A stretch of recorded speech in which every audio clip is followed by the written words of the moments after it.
Assalamu alaikum. We are about to start the second chapter of quantum mechanics. Basically, that's about the mathematical tools of quantum mechanics. आपने 3 idiot movie में आमिर खान को देखा होगा कि वो electrical appliances को समझना चाह रहा होता है और वो उनको समझने के लिए ऐसी फ्रिज वगैरह को खोलता रहता है। अब उसको खोलने के लिए औजार की ज़रूरत पड़ती है, जैसे कि प्लास है, स्क्रू रेंच है, एटसेट्रा एटसेट्रा।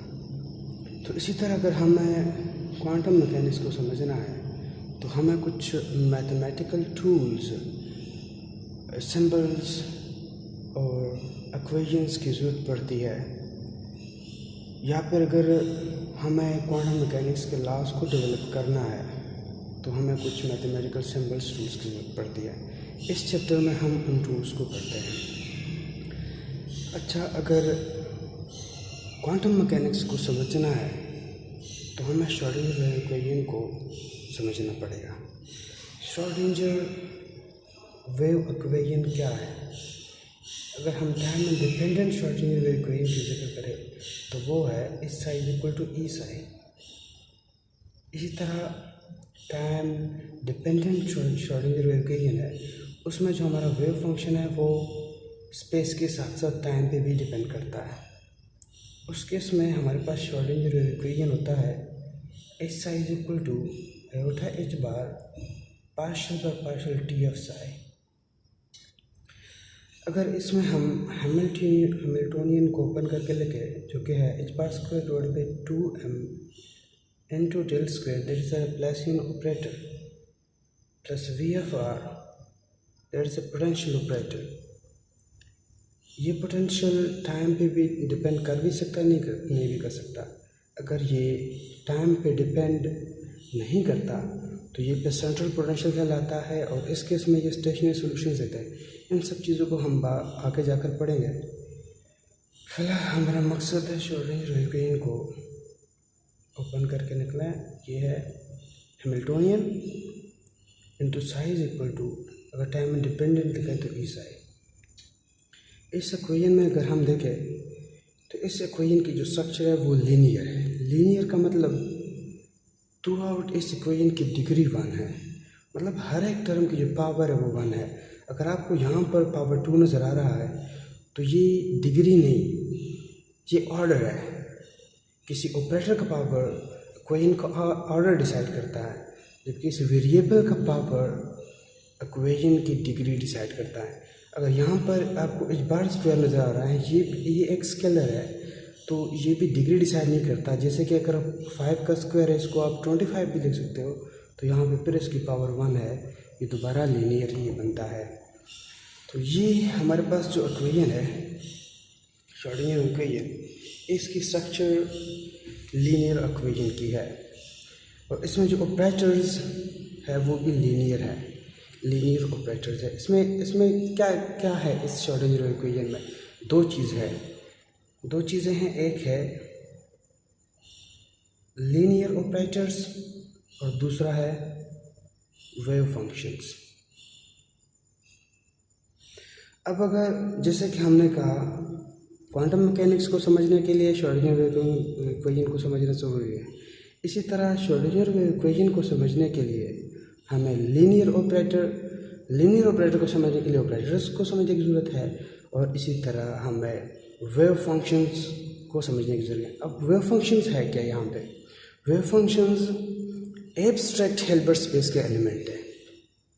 अब एब्स्ट्रैक्ट का मतलब ख्याली है स्पेस, ऐसा जो माइंड में तो एग्जिस्ट करता है पर रियल में एग्जिस्ट नहीं करता। Mean the space of higher dimensions that we humans can not visualise. So Schrodinger equation को समझने के लिए दो चीज़ों को समझना ज़रूरी है। ऑपरेटर्स, वेव फंक्शन मतलब हिल्बर्ट स्पेस के एलिमेंट्स में हिल्बर्ट स्पेस को समझ जाएंगे, उसका एलिमेंट्स को भी समझ जाएंगे, मतलब वेव फंक्शन को भी समझ जाएंगे। सो हमें अब सबसे पहले हिल्बर्ट स्पेस को समझना है। हिल्बर्ट स्पेस को समझने के लिए हम इसको सबसे पहले कंसिडर करते हैं। हमें लीनियर वेक्टर स्पेस को समझना ज़रूरी है। लीनियर वेक्टर स्पेस को हमें समझना ज़रूरी है। और लीनियर वेक्टर स्पेस या सिंपली इसको स्पेस कोई ऑपरेटर, जैसे यहाँ पे भी हमने जिक्र किया कि इस श्रोडिंगर वेव इक्वेशन में लीनियर ऑपरेटर्स है। अब लीनियर ऑपरेटर्स कौन से होते हैं, इसको हम आगे वैसे ऑपरेटर्स को समझना है तो फिर लीनियर ऑपरेटर्स को भी समझ लेंगे, लेकिन थोड़ा सा इसका जिक्र कर ले। जैसे कि ये तो हमें पता है कि डेरिवेटिव भी एक ऑपरेटर है, ठीक है। ये एक लीनियर ऑपरेटर कैसे है, ये दो वेरिएबल्स के सम पे अलग अलग अप्लाई हो सकता है। आप dy/dx को x के ऊपर भी अप्लाई कर सकते हैं और y के ऊपर सेपरेटली, लेकिन अगर लॉग भी एक ऑपरेटर है, इसको x प्लस y पर अलग अलग अप्लाई नहीं कर सकते हैं, तो ये लीनियर ऑपरेटर नहीं है। डेरिवेटिव एक लीनियर ऑपरेटर है। अब हमें लीनियर वेक्टर स्पेस को समझना है। लीनियर वेक्टर स्पेस को समझने के लिए हमें ग्रुप को समझना पड़ेगा। अब इसको हम सब जानते हैं, ग्रुप क्या है, ग्रुप थ्योरी में हमें पढ़ा था। फर्ज करो हमारे पास एक सेट है, सेट G, जिसके एलिमेंट्स है A, B, C and so on. ये सेट G ग्रुप कहलाएगा अगर ये चार प्रॉपर्टीज़ को होल्ड करे या सेटिस्फाई करे। कौन सी चार प्रॉपर्टीज़? नंबर 1, ये ग्रुप क्लोज होना चाहिए, कोलिजर प्रॉपर्टी को होल्ड करना चाहिए इसको। वो ये है कि अगर A और B सेट G के एलिमेंट है तो A स्टेरिक B भी सेट G के ही एलिमेंट होने चाहिए। स्टेरिक बाइनरी ऑपरेशन है यहाँ पर, मतलब स्टेरिक जो है वो प्लस मल्टीप्लिकेशन को रिप्रेजेंट कर रहा है, ओके। दूसरी प्रॉपर्टी है जो इस सेट को होल्ड करना चाहिए ग्रुप बनने के लिए, वो है एसोसिएटिव प्रॉपर्टी। मैं थोड़ा शॉर्ट लिखता हूँ। एसोसिएटिव मतलब अगर A for all A, B and C belong to set G, अभी ये ग्रुप नहीं बना, P सिर्फ सेट है। फॉर ऑल मतलब ये तीन जो है सेट G के हर एक एलिमेंट को रिप्रेजेंट कर रहे हैं, ठीक है। अगर ये इसके एलिमेंट्स है तो फिर अगर A और B को हम पहले ऐड कर दें और उसमें C ऐड कर दें, या फिर B और C को पहले ऐड करें और उसमें A ऐड कर दें, तो इस दोनों को बराबर होना चाहिए। ये है associative property with respect to addition. लेकिन हम इसमें जनरलाइज कर देते हैं तो स्टेरिक लगा देते हैं, मल्टीप्लिकेशन एडिशन सब है। उसके बाद है नंबर 3 पे है existence of identity element. Existence of identity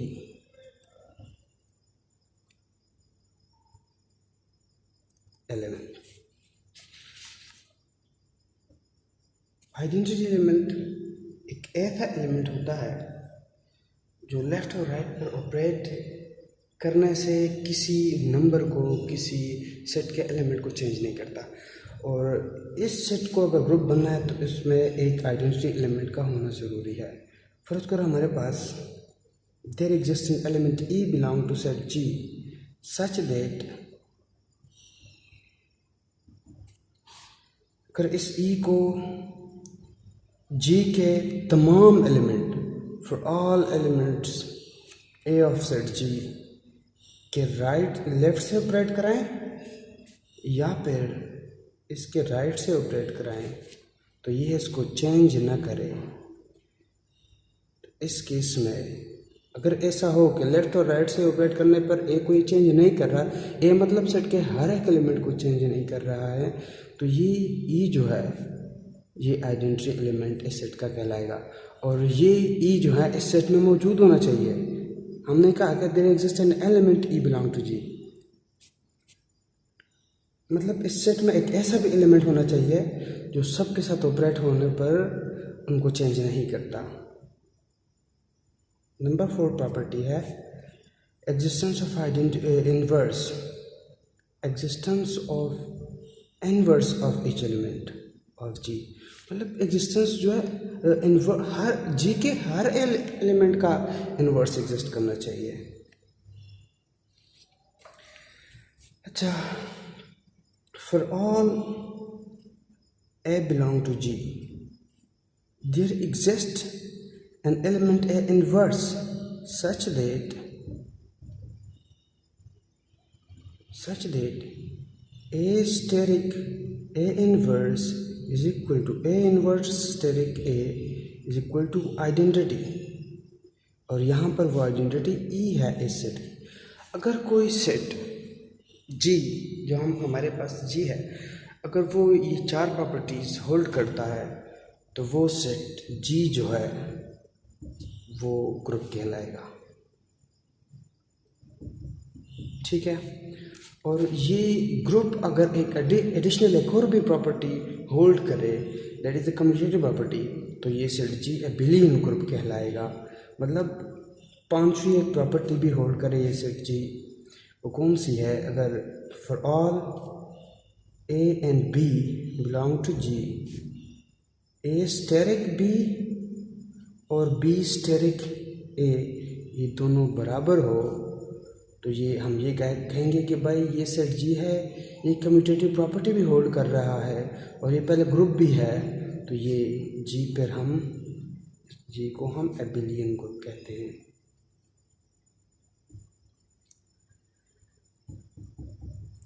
okay, अच्छा, हमारा मकसद क्या था? वेक्टर स्पेस को समझना या लीनियर वेक्टर स्पेस को समझना। ठीक है, अब अगर हमारे पास कोई सेट, यही सेट G हम कंसिडर करते हैं। अगर कोई सेट G, मैं फील्ड का जिक्र करने वाला हूँ कि फील्ड क्या होता है, फील्ड की भी हमें ज़रूरत पड़नी है। तमाम 11 प्रॉपर्टीज ऑफ अ सेट को होल्ड करे तो ये फील्ड कहलाएगा। कौन से 11 प्रॉपर्टीज़ को? मतलब ये हमारे पास, चलो हम इसको F का नाम दे देते हैं। अगर ये सेट F एबिलियन हो विद रिस्पेक्ट टू एडिशन, ये हो गई 5 प्रॉपर्टीज़, और यही नॉन ज़ीरो सेट F अगर ये एबिलियन है विद रिस्पेक्ट टू मल्टीप्लिकेशन, ठीक है, ये हो गई 5 properties. With respect to addition भी ये एबिलियन है और विद रिस्पेक्ट टू मल्टीप्लिकेशन भी है, तो ये 10 प्रॉपर्टीज़ होल्ड कर रहा है। और इसके साथ अगर ये डिस्ट्रीब्यूटिव प्रॉपर्टी भी होल्ड कर रहा है। डिस्ट्रीब्यूटिव प्रॉपर्टी क्या है? अगर हमारे पास कोई 3 एलिमेंट है इस सेट F के, फॉर ऑल कह दो, मतलब हर एक तमाम एलिमेंट्स को डिस्ट्रीब्यूटिव प्रॉपर्टी होल्ड करनी चाहिए। यानी कि सिर्फ 3 कर रहे हैं तो बाकी ना करें, कोई बात नहीं, सबको होल्ड करना चाहिए, ओबे करना चाहिए, फॉलो करना चाहिए। अगर हम B और C को ऐड कर दें और उसके साथ A मल्टीप्लाई कर दें, या फिर C के साथ A मल्टीप्लाई करें और B के साथ भी A मल्टीप्लाई कर, दोनों को ऐड कर दें, तो ये बराबर होना चाहिए। ये है डिस्ट्रीब्यूटिव प्रॉपर्टी। तो ये सेट डिस्ट्रीब्यूटिव प्रॉपर्टी को होल्ड करेगा। तो ये तमाम हो गई 11 प्रॉपर्टीज़। ये सेट अगर ये तमाम 11 प्रॉपर्टीज़ को होल्ड कर रहा है तो फिर हम F को फील्ड कहते हैं। ठीक है, हमें फील्ड की ज़रूरत क्यों पड़ी अभी आपको अंदाज़ा हो जाएगा। अब फ़र्ज़ करो हमारे पास एक सेट है, अब हम अपने मकसद की तरफ आ रहे हैं, क्लोज हो चुके हैं काफ़ी कि वेक्टर स्पेस क्या होता है। फ़र्ज़ करो हमारे पास एक सेट है, सेट ऑफ वेक्टर्स है, साई, फाई, काई एंड सो ऑन। अब यहाँ पर ये वेक्टर्स वो वेक्टर्स नहीं है जो हम कॉमनली यूज़ करते हैं, जो कि कोई भी ऐसा क्वांटिटी, ऐसी क्वांटिटी जिसकी डायरेक्शन भी हो और मैग्नीट्यूड भी हो, तो या फिर ऐसी फिजिकल क्वांटिटी जिसकी मैग्नीट्यूड के साथ हमें उसको डिफाइन करने के लिए डायरेक्शन की भी ज़रूरत पड़े, तो वो वेक्टर कहलाता है। ये वो वेक्टर नहीं है, ये एब्स्ट्रैक्ट वेक्टर है। हम क्या सीखना चाह रहे हैं कि एब्स्ट्रैक्ट हिल्बर्ट स्पेस क्या होता है, तो इसी के लिए यहाँ पर हम vector space, linear vector space समझना चाह रहे हैं। तो इस सेट V के जो वेक्टर्स है वो है एब्स्ट्रैक्ट वेक्टर्स, मतलब हाई डायमेंशंस के वेक्टर्स। सो आपने देखा भी होगा कि इसके ऊपर हमने कोई एरोहेड नहीं लगाया, उसकी यही वजह है। अब ये सेट V कब वेक्टर स्पेस बनेगा या कब लीनियर वेक्टर स्पेस बनेगा? ये set V linear vector space और F बनेगा। F क्या है हमारे पास? A, B, C and so on, एक फील्ड है F, ठीक है। सो ये सेट V और F फील्ड बनेगा। बुक में ओवर F का जिक्र नहीं किया गया या ओवर द फील्ड का जिक्र नहीं हुआ, ये मिस्टेक है। सो ये सेट V और F वेक्टर स्पेस कहलाएगा अगर ये 5 प्रॉपर्टीज़ को होल्ड करे, सेटिस्फाई करे, ठीक है। वो set V will be called vector space if it holds 5 properties. कौन सी 5 properties? Number 1, set V should be abelian with respect to addition, okay. अब कैसे कोई ग्रुप एबिलियन हो सकता है? आप स्टेरिक की जगह प्लस लगा दो तो और आइडेंटिटी एलिमेंट आपका 0 हो जाएगा। एडिटिव आइडेंटिटी एलिमेंट 0 होता है। और इसके साथ दूसरी प्रॉपर्टी कौन सी होल्ड करें? अब देखिए, वैसे में इससे पहले हमने जो बाइनरी ऑपरेशंस यूज़ किए वो किसी सेट के ही एलिमेंट्स पर यूज़ किए, तो उसको हम इनर बाइनरी ऑपरेशंस भी कह सकते हैं। पर यहाँ पर जो हम बाइनरी ऑपरेशन यूज़ कर रहे हैं वो हम दो सेट्स के एलिमेंट्स के बीच यूज़ कर रहे हैं, ठीक है। अब पहली property vector space linear vector space बनने के लिए पहली प्रॉपर्टी क्या है कि V को शुड अंडर एडिशन एबिलियन होना चाहिए। दूसरी प्रॉपर्टी क्या है? देखिए, आपके पास सेट V है जिसके वेक्टर्स है साई और फाई, ये सेट V के वेक्टर्स हैं। अब हम ये भी जानते हैं कि जब हम किसी वेक्टर के साथ कोई स्केलर मल्टीप्लाई करते हैं तो वापस वेक्टर ही आता है। इसके एग्जाम्पल क्या है? एग्जाम्पल आप खुद से भी कर सकते हैं, इतना टाइम लगाने की ज़रूरत नहीं है।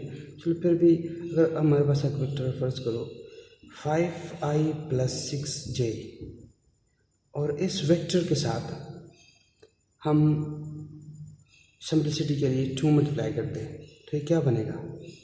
10i 8 + 12j है। तो ये भी तो एक वेक्टर ही है ना। अगर ये V है तो ये भी V है, ये भी वेक्टर है। सो अगर साई और फाई V के एलिमेंट्स है और हम साई के साथ स्केलर इस फील्ड का एक एलिमेंट उठा के मल्टीप्लाई कर ले और फाई के साथ भी एक फील्ड का एलिमेंट स्केलर मल्टीप्लाई करे, दोनों को सम करे, तो वो भी इनका जो रिजल्टेंट है कोई एलिमेंट आएगा ना। जैसे देखें आप, अगर हमारे पास कोई सेट ऑफ नेचुरल नंबर्स है 1, 2 एंड 3 एंड सो ऑन, तो इनके 2 एलिमेंट हम उठाते हैं 1 एंड 2, इनको ऐड करते हैं तो 3 आता है। 3 भी इसी सेट का एलिमेंट है। ठीक है। अगर ए और साई, इसको हम क्या कहते थे, इसको हम क्लोजर प्रॉपर्टी कहते थे, पर यहाँ पर इसको हम क्लोजर प्रॉपर्टी, अगर हमें क्लोजर प्रॉपर्टी यूज़ करनी थी तो वो तो हमने ग्रुप लग के लिए भी यूज़ कर ली, तो फिर वेक्टर स्पेस को अलग से एक्स्ट्रा प्रॉपर्टीज होल्ड करवाने की ज़रूरत क्या थी। असल में यहाँ पर ये तो डिफरेंट सेट्स के एलिमेंट्स को हम यूज़ कर रहे हैं, ठीक है। इसके बाद तीसरी प्रॉपर्टी क्या है, तीसरी प्रॉपर्टी है 1 2 1 3,